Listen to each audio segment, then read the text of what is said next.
Our foundation is a non-profit foundation, and it was created in 2012.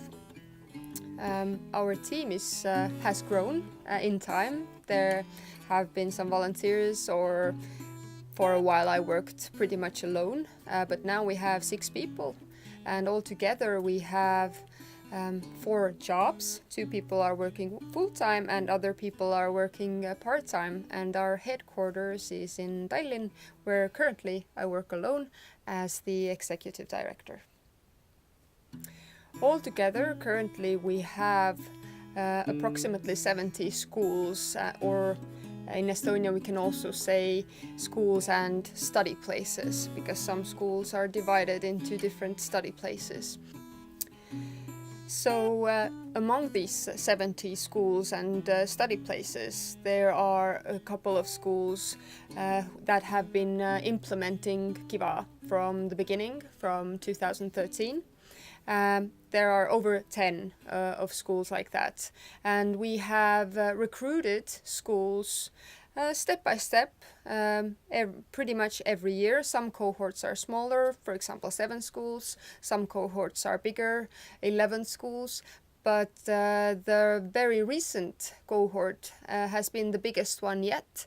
So we had 25 new schools that started implementing KiVa this school year. We try to offer KiVa program or sell KiVa program with quality. This means that we give out the message that KiVa is the best tool available. It is science-based, it is evidence-based, it has this and this and this tool for you, dear teacher or dear headmaster.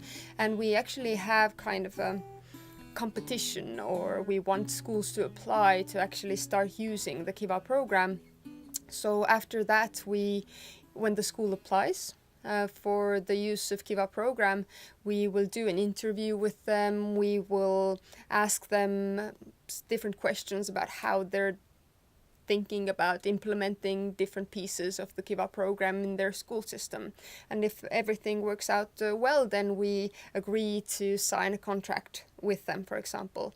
But we try to give the message of KiVa out through media, through social media. We also do some sort of emails to specific school personnel, for example, to try to get them thinking about KiVa. But what we see after 5 years, or now going into the 6th year of KiVa in Estonian schools, we see the word to mouth is also working very well. Schools that are implementing KiVa and have had their successes, they share these stories, and more schools want to join.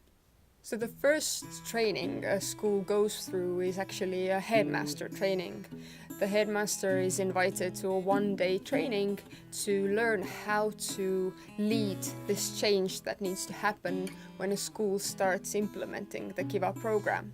And after that, the school headmaster can also do some self-analysis and school analysis to see what needs to take place and what changes have to happen before the KiVa team, for example, can come to the next training, which is the basic training.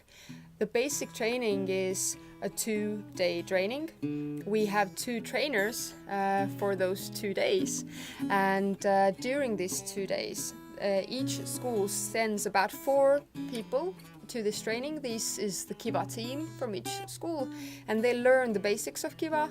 And also, since this team is going to be responsible for tackling the bullying cases, they are also learning about the methods of KiVa case solving. So after that training, they're going to their school, back to their school, and they can start coordinating this program even further to be able to start implementing KiVa the next school year.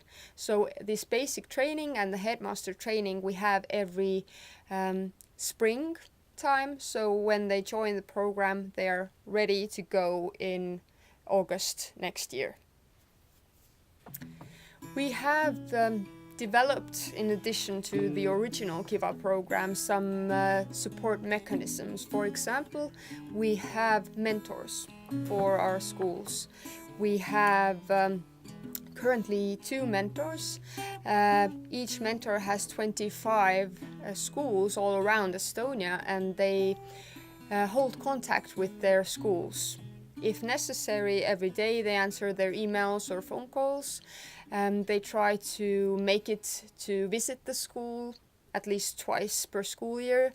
So they try to really motivate and answer every small or big question a school might have if implementing the KiVa program.